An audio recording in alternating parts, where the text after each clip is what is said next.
Hello everyone, this is Gary Ryan here with another Fed League Flash on YouTube. And yes, what am I doing YouTube video on Wednesday? Well, I'm on, I guess you could say with my job, I'm on LTIR, so got some time. Alright, so today we are going to take a much too early look at the Mississippi SeaWolves for this upcoming season. And you're going, well, if it's much too early, why are you looking at them? Okay, I've been talking on previous videos about we haven't heard anything from Mississippi. Well, we heard and then some today. Joe Pace Jr., who is the CEO, executive director, head coach, big guy on campus for the SeaWolves. He put out his Coach's Corner today, and he talked in depth to SeaWolves fans about the prospects of the team this year. And he said that he prefacing by saying, you haven't seen a lot of us in the news because we've already gotten agreements with most of our players that they're coming back. He also talked about how, as opposed to some teams that you see on the transaction boards, or you go to their roster, like Baton Rouge or Blue Ridge or Elmira, the roster list is long. There's 30, 32, 34 names on there. That's not the case with Mississippi. Now, they haven't been announcing their signings per se, but Joe on his Coach's Corner podcast today said that, most of these players are signed. They're all ready to go. The paperwork is filed. We just haven't, put out an announcement. And he's also said that he's looking at a very small roster to go into training camp with, because he said, we're not going to have a traditional training camp like, some of the other teams, due to the fact that they don't have much time with ice availability before the start of the season. He said, basically, we've got to hit the ground running. We've got to just basically go in like we're just going into practice. And so he said, basically, our players are already handpicked. We have a couple positions open, but, he said, we don't have room for PTOs. It's like, if you're going to get a PTO with us, you better be a stud. Those were his words on Coach's Corner. So I'm going to look at what our roster is going to look like. And it looks very similar to last year's roster. You'll notice that if you followed the SeaWolves closely last year, you'll be looking at this like, looks like last year's team. For the most part, it is. So, Joe, being the showman that he is, and the promoter that he is, he does a great job with presenting things in a positive light. And he said, look, I believe in these guys. I believe we can win with these guys. I believe in this group of guys. So, pretty much, the only competition, the biggest competition, is going to be for the goaltender spot. Because he's got 5 goaltenders. Obviously, he's not going to be carrying 5 goaltenders when Mississippi gets to opening day on, I believe it's October 20th is their first game.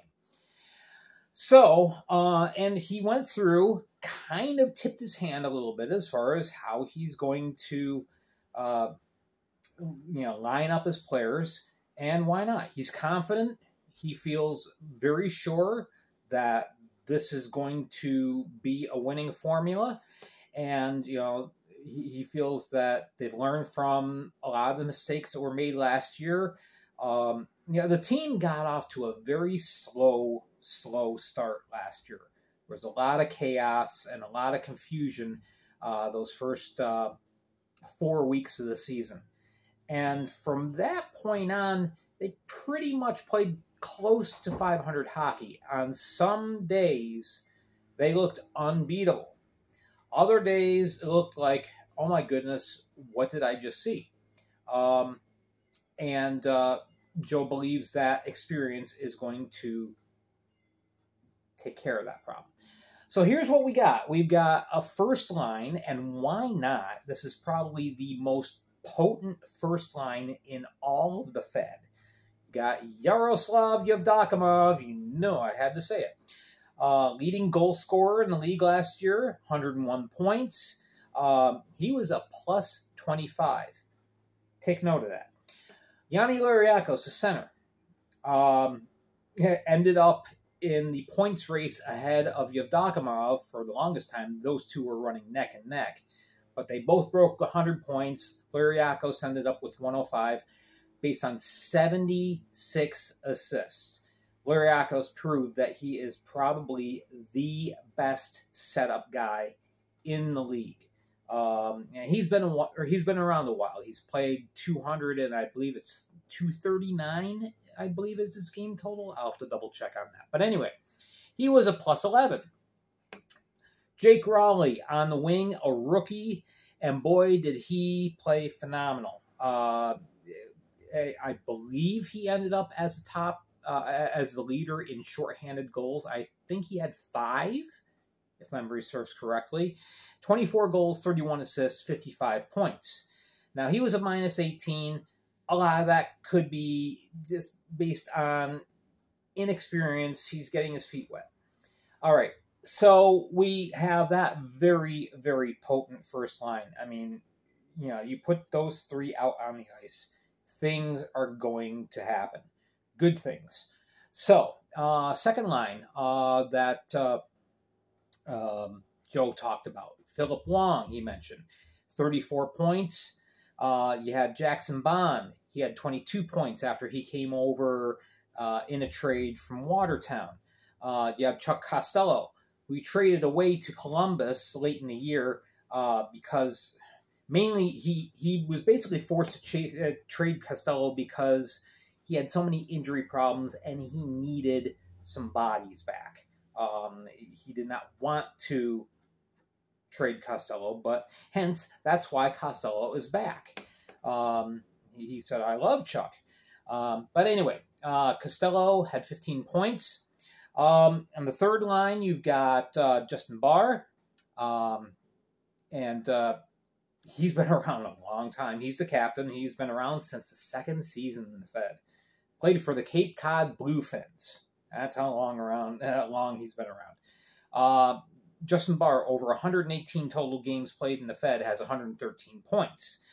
You have Jacob Helland, great third line guy, 10 points on the year. Helland was a plus 15. He was one of 3 to be on the plus side for the forwards. Everyone else. This was the Achilles heel. The defense was very porous at times. And again, some of that was probably due to injury, players being out, in and out of the lineup with being hurt and whatnot. But they were very weak on the back end, even though they have some good talent as far as players. So, yeah, Philip Wong, minus 28. Jackson Bond, minus 24. Justin Barr was a minus 27. Dakota Ulmer, minus 9. Raleigh was a minus 18. That says there was a deficiency there. Now, you look at the blue line core. Right now, Joe's got 5 set. He said he's looking for another guy. He wants a true shutdown defenseman. Somebody who he's not worried about getting points from the back end, because you look at some of the players here, some of the talent they have, you're going to get points from the blue line. Bush Anderson, he had 15 points.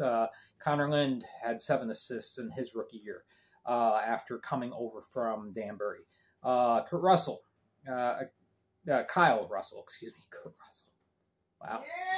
Yeah! 18 points. Sam Turner, before he jumped up to the SP, 26 points in 23 games, and Sam Turner was an even on his plus-minus, too, and 3 game-winning goals. Yeah, Joe Pace playing that fifth spot. 6 assists and 184 penalty minutes. Most of those were minors. He did not have that many major penalties. I think he may have had 4 majors all year. Most of that was just like minors, double minors. So anyway, he's looking for somebody to pair with himself pretty much. So, the question is, Lind, Bush Anderson, Turner, these are very talented players. Can they up their defensive game? We know that they can contribute offensively, but can they keep the puck out of the net?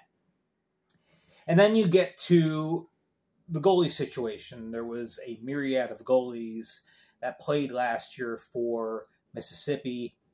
Now, the Wayman, the Yeoman's work went to Blake Wayrick. He ended up playing or dressing 36 games. Went 5-11-2, 5-1-6 goals against, and 857 save percentage. He battled a lot of injuries, though. He just had surgery a little while ago to repair a torn shoulder. So he's looking on being healthy once again. They obtained Joe Shepard from Binghamton midseason.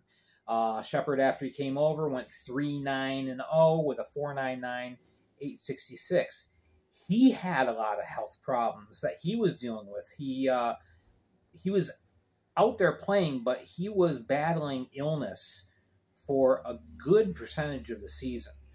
So, his numbers there are not really reflective of his ability. You had the youngster that they picked up, Anthony Deloisio. Had some very surprising moments, turned in some very good performances. He was kind of hot and cold. He was either really on or he just kind of it just seemed a little off. 5-4-1, a 456, 892 save percentage. The other goaltenders that they have this year, and this is where Joe Pace feels like they have gained a lot, is Billy McBurney. McBurney's reputation speaks for itself. McBurney was 10-2 with Columbus before he got the call up to the SP. Mississippi got his rights. The question is McBurney committed to coming back to the Fed?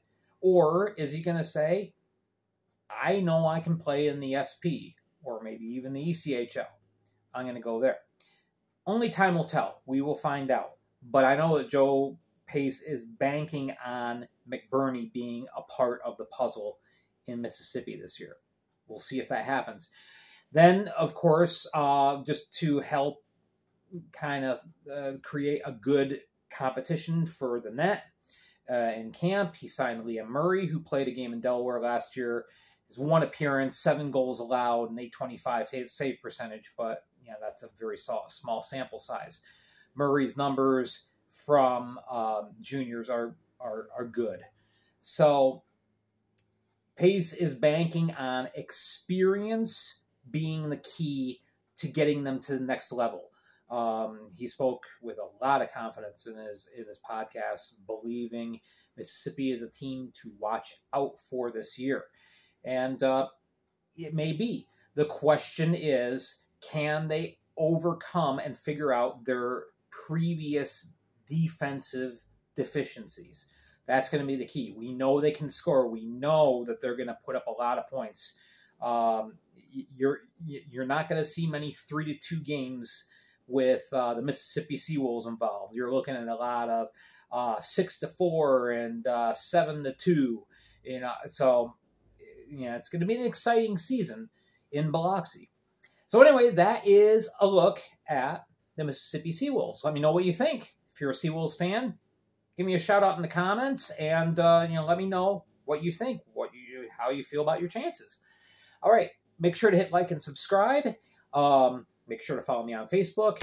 And tomorrow we will have a Spotify podcast, but being that I'm in the condition I'm in, I may also do a YouTube video as well. We'll see. Thank you so much for watching, for your support. I'm Gary Ryan for the Fed League Flash. Have a wonderful evening.